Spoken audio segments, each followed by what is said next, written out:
Incarnational tone is not a mood your soul wakes up in. It is not a preference list, and it is not a romantic calling. It is an engineering decision made before story, before identity, before the body becomes a name. An oversoul does not pick a life to be entertained. An oversoul picks a life to apply pressure where internal evolution has stalled. Most people imagine incarnation as a reward system or a lesson system, where a soul chooses parents and circumstances to learn morality. That picture sounds clean, but it fails to explain why comfort often produces collapse instead of peace. It fails to explain why some lives feel designed to resist completion. It fails to explain why the same person can achieve everything and still feel off axis. Oversoul intent is not centered on feeling good, it is centered on becoming coherent. The oversoul is not hunting pain, but it is hunting contact with resistance. When internal realms become too smooth, awareness starts recycling itself and calling that growth. The oversoul can refine and refine until refinement becomes a closed loop. At that point, matter becomes necessary, because matter pushes back in a way vision cannot. Incarnational tone is the selected frequency range of pushback. An oversoul chooses an incarnational tone the way a builder chooses material stress limits. Too little pressure produces vanity and spiritual sleep.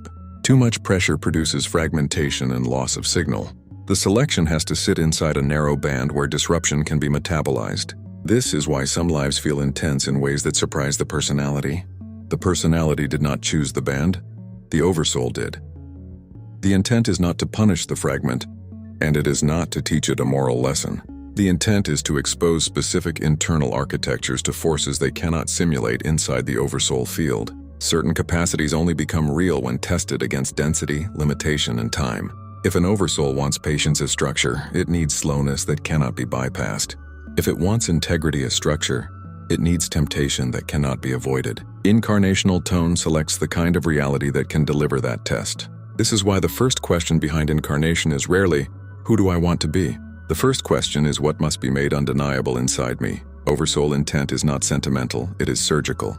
It is aimed at a distortion, a weakness, or a missing capacity that has become expensive to carry. Incarnational tone is the operating environment where that cost is forced into visibility. The fragment experiences it as fate, but it is more precise than fate. Some oversouls select an incarnational tone that amplifies emotion, because their evolution requires intense relational pressure to reveal hidden compromises. Some select a tone that amplifies solitude, because their evolution requires self-sourced coherence without mirrors. Some select a tone that amplifies competition, because their evolution requires clarity in the presence of hierarchy. Some select a tone that amplifies service, because their evolution requires power without domination. These are not personality traits, they are pressure types. Once the tone is selected, bodies are not chosen randomly. Bodies are receivers, and the oversoul tunes the receiver to match the needed pressure band. A nervous system can be tuned toward sensitivity, endurance, speed, or persistence. A hormonal system can be tuned toward bonding, aggression, vigilance, or detachment. An attention system can be tuned toward detail, pattern, threat, or meaning.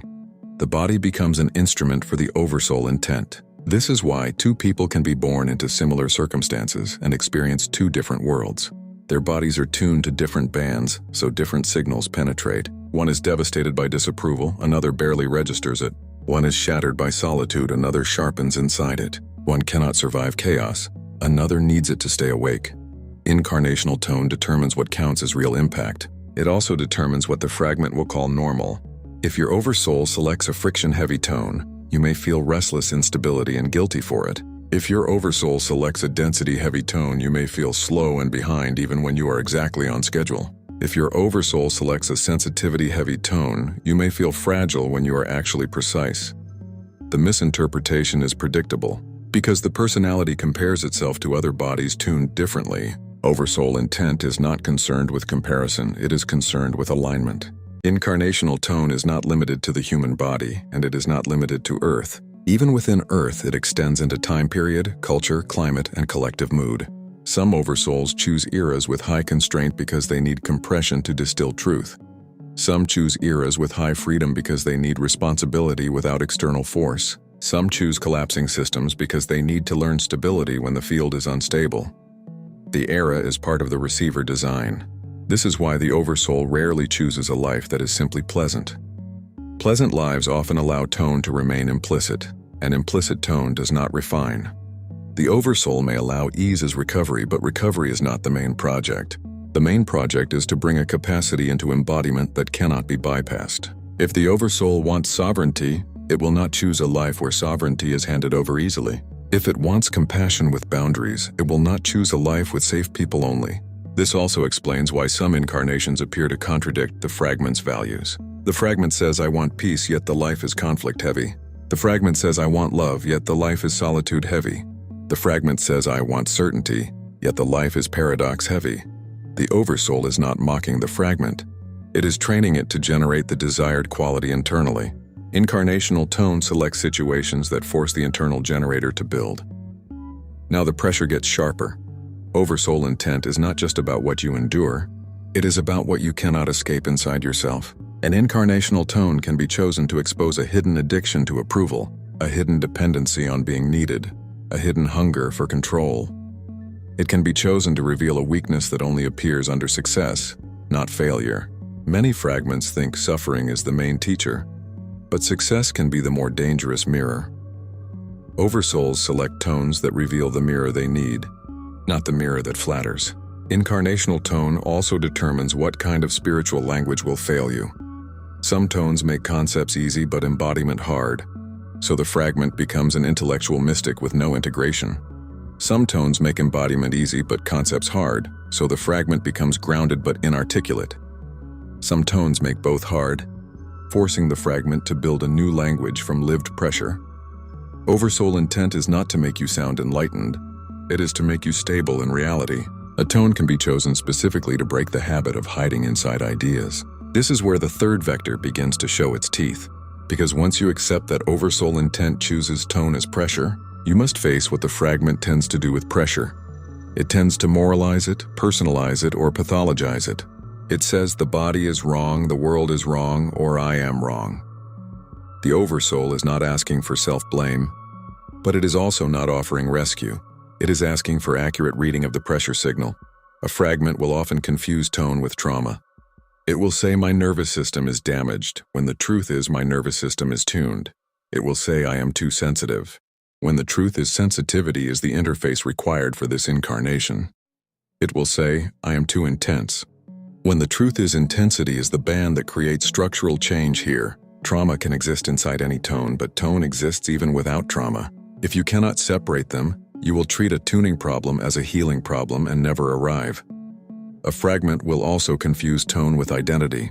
It will say, I am anxious, I am depressed, I am detached, I am angry, as if the current state is the core self. Incarnational tone produces states the way weather produces conditions. But conditions are not the climate. Oversoul intent is climate level, and the fragment often argues at weather level. This is why many people improve temporarily and then fall back. They change the behavior, not the band. This creates a second destabilization that many people resist. If your life feels resistant, it may be resistant because you are reading it backwards. You are trying to remove pressure that was selected to reveal structure. You are trying to fix what was designed to force clarity. That does not mean you accept harm or stay in abuse because safety is not optional. It means you stop believing that discomfort automatically means mistake. Oversoul intent does not demand suffering, but it does demand honesty under pressure. Incarnational tone is the Oversoul intent made physical, and physicality is the only place intent becomes irreversible. In inner realms you can imagine truth and feel it, then return to old architecture without consequence. In a body, consequence arrives on schedule. The body records your compromises as tension, illness, numbness, and compulsions. The body also records your alignment as stability, timing, resilience, and clean perception. This means your recurring patterns are not random. They are the repeated pressure points where the Oversoul intent keeps pushing until structure changes. The same relationship theme, the same authority theme, the same abandonment theme, the same power theme, the same identity theme. You think the world is repeating itself, but it is the Oversoul repeating the test until the internal generator is built. Incarnational tone is the reason the theme keeps returning with new faces. If you want to understand your incarnational tone, stop asking what you want and start tracking what consistently reappears. Track what destabilizes you and what stabilizes you after destabilization. Track what you do when nobody approves and when everybody approves. Track what you chase when you are scared and what you refuse when you are safe. The Oversoul intent is encoded in those reactions, because reactions reveal tuning. Nothing exposes the band faster than pressure. Incarnational tone is why bodies are chosen, but it is also why bodies are left.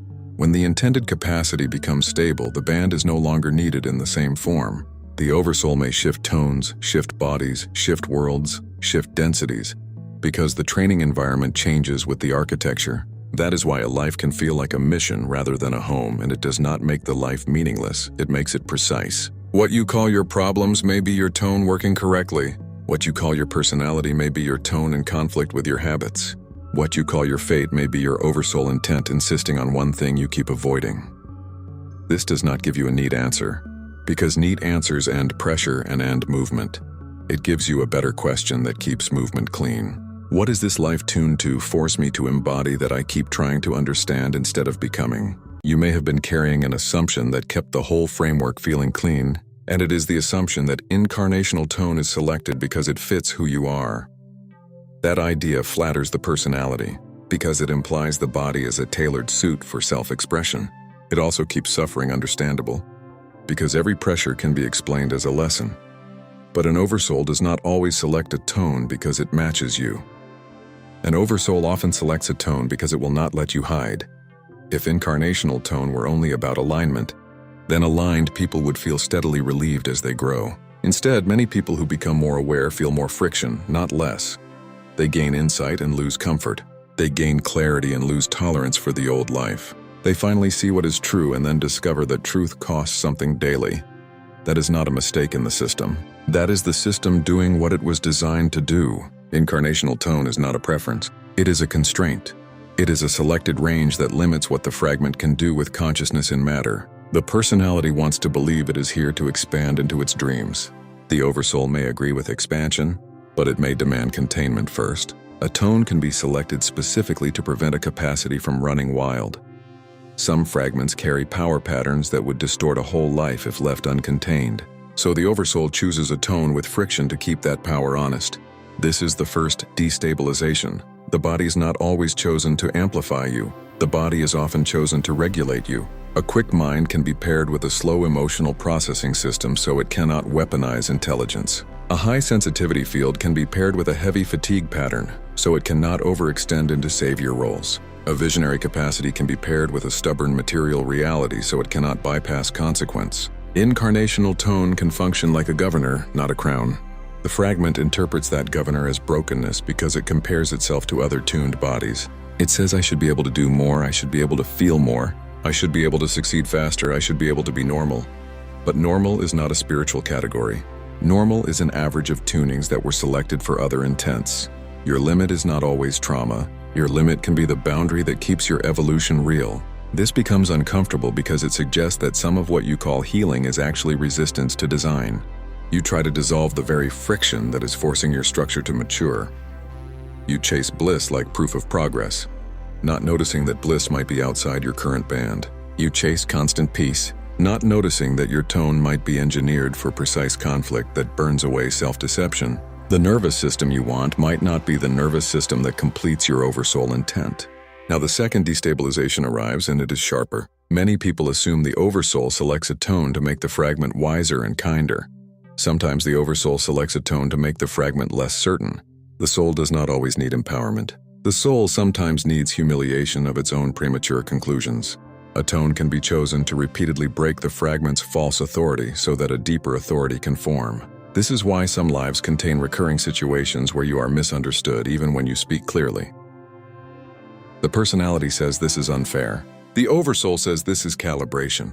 If you require agreement to stay stable, you are not stable. If you require recognition to stay loving, you are not loving. If you require safety to stay honest, you are not honest. An incarnational tone can be selected to remove the supports you use to lean on, because those supports are the very things blocking the capacity the Oversoul wants embodied. This also explains why some people are given gifts that feel useless. A healer who cannot easily heal themselves. A teacher who cannot find their audience. A leader who hates leading. A sensitive who cannot tolerate crowds. The personality calls this irony.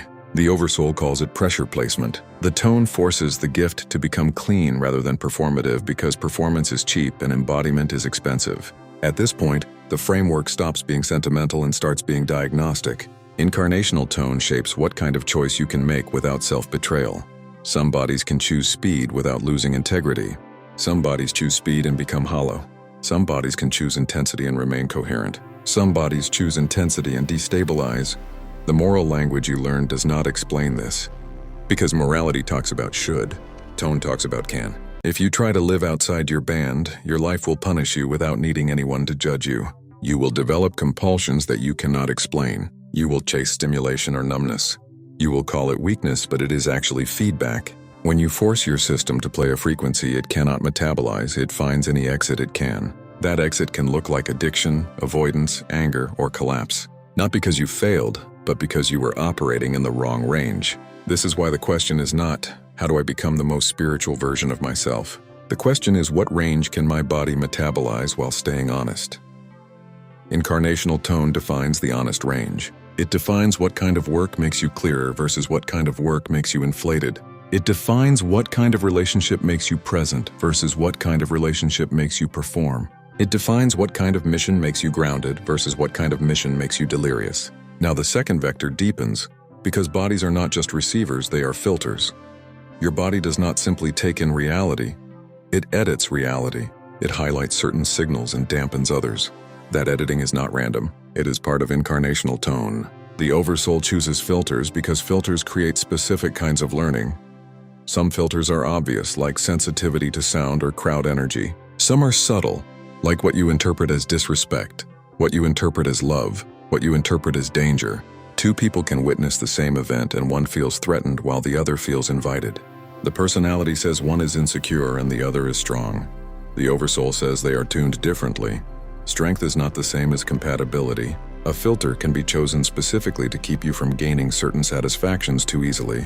The Oversoul may want you to build joy from internal coherence, not from external validation. So it chooses a body that does not register praise as nourishment. The Oversoul may want you to build intimacy from truth, not from intensity. So it chooses a body that cannot bond through chaos alone. The Oversoul may want you to build discipline without fear. So it chooses a body that cannot be motivated by threat. That looks like a flaw until you see it as a designed blockage against an old pattern. This is where many fragments turn against their own design. They say my system is wrong because it does not respond like other systems. They copy strategies from other people and wonder why they feel worse. They adopt routines, beliefs, and spiritual techniques that worked for someone else, and they blame themselves when it backfires. But tone determines what works. What regulates one body can dysregulate another. What liberates one can addict another. So the correct move is not to hunt a universal method. The correct move is to read your own pressure data. Your repeated attractions are data. Your repeated resistances are data. Your recurring conflicts are data. Your obsession loops are data. The fact that you cannot look away from certain topics is not always curiosity, it is resonance. The fact that you are bored by what others worship is not arrogance, it is tonal mismatch. Now the third vector begins, and it is the navigation vector. Because the whole point of Oversoul navigation is to stop living like you have no map. You do have a map, but it is encoded in pattern, not in prophecy. Your tone can be inferred by watching what kind of life produces clean exhaustion versus dirty exhaustion. Clean exhaustion leaves you clear even when you are tired. Dirty exhaustion leaves you foggy, resentful, and fractured even when you rest. That difference is your band line. Your tone can be inferred by watching what kind of pain makes you smaller versus what kind of pain makes you more honest. Some pain produces closure and bitterness, and some pain produces precision. This is not because you are better. It is because certain pressures are inside your metabolizable range and others are not. When pressure is inside your range, it refines you. When pressure is outside your range, it damages you. Oversoul navigation means learning the difference and refusing to confuse them. Your tone can be inferred by watching your timing failures. Where do you repeatedly rush and then regret it? Where do you repeatedly delay and then suffer? Where do you repeatedly overcommit and then crash? Those are not moral weaknesses. Those are signs that your system has a specific pace band. Some bodies are built for long, slow persistence and they die inside constant urgency. Some bodies are built for sharp sprints and they rot inside endless waiting. Your life keeps teaching you your pace because your oversoul cannot complete its work if your pace is wrong. Your tone can also be inferred by watching your relationship thresholds. What kind of people make you honest without trying? What kind of people make you lie without noticing? What kind of people make you calm but dull? What kind of people make you alive but unstable? These are not just chemistry issues. They are resonance interactions with your incarnational filter. Oversoul navigation is learning which interactions sharpen you and which interactions distort you. Now the synthesis begins in the final third, and it must be handled carefully because you will try to turn it into a simple label. Incarnational tone is a constraint band chosen to force a capacity into embodiment, and that band is enforced through filters, thresholds, and consequence. You can argue with it, but it will keep returning as pattern. You can ignore it, but it will keep showing up as breakdown. You can respect it, and it will start behaving like guidance. Respecting it does not mean accepting harm or staying stuck. It means stopping the war with the body. It means choosing strategies that match your band instead of copying strategies that impress you. It means pursuing growth that stabilizes you rather than growth that intoxicates you. Some people think their highest path is the path that feels most expansive. Many times, the highest path is the path that makes you more accountable to reality. If you want a practical anchor, use this. When you feel pulled toward a life choice, ask whether that choice increases your signal or increases your image. Signal feels quieter but clearer. Image feels brighter but more fragile. Incarnational tone will always punish image chasing eventually because image chasing is a way to bypass structure. The Oversoul wants structure, so it selects a tone that makes bypass expensive. The core truth is still not comforting, and it should not be comforting yet. The body you inhabit is not merely who you are. It is what your Oversoul refuses to let you remain. Incarnational tone is the mechanism that keeps turning your life into a refining environment, even when you try to domesticate it. If you learn to read that mechanism, you stop calling your design a curse and you stop calling your distortions identity. You start navigating by the one compass that never lies, the pattern of what makes you more coherent under pressure. If this transmission resonated, the spiral continues. You did not arrive here by chance, and you do not leave unchanged. More teachings are unfolding across the Vaharat library, each one meeting you where you are, not where you think you should be. Follow resonance. The next threshold is already listening.